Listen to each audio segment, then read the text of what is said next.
Olá pessoal, esse é o Opinião Calamidade Pública.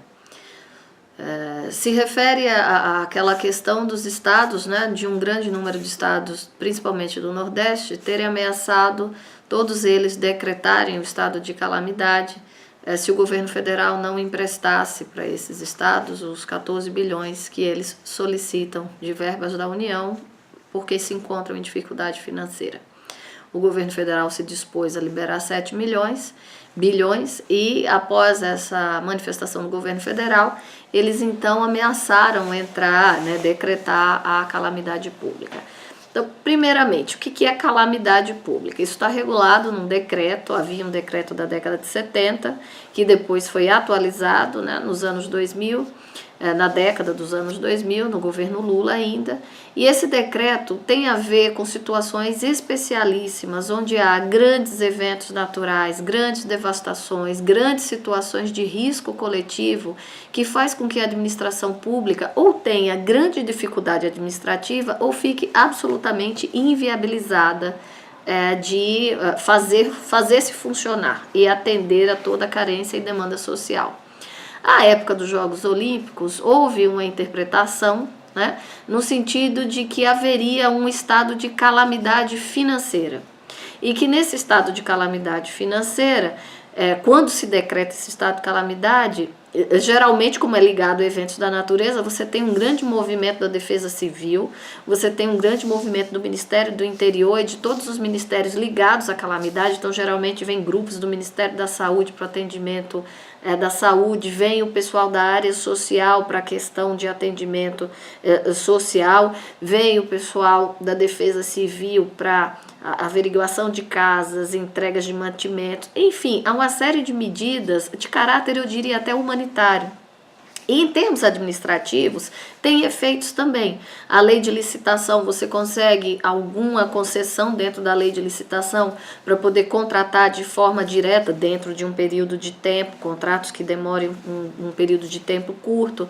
Você tem a possibilidade na lei de responsabilidades de poder ultrapassar determinados limites e você tem a possibilidade de abertura de créditos diretos dentro do BNDES ou linhas de crédito do governo federal para auxiliar esses estados que estejam nesse estado de calamidade.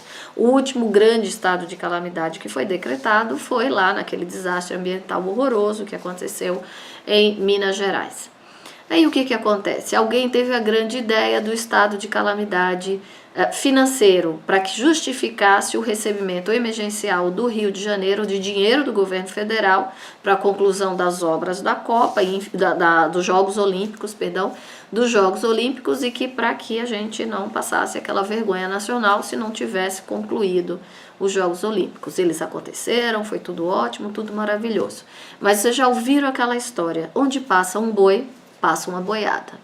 Depois da grande ideia que foi aplicada no Rio de Janeiro, os estados, então, que estão em dificuldade financeira, não são poucos, mas alguns estados do Nordeste e outros estados, se reuniram e disseram: vamos todo mundo decretar estado de calamidade financeira.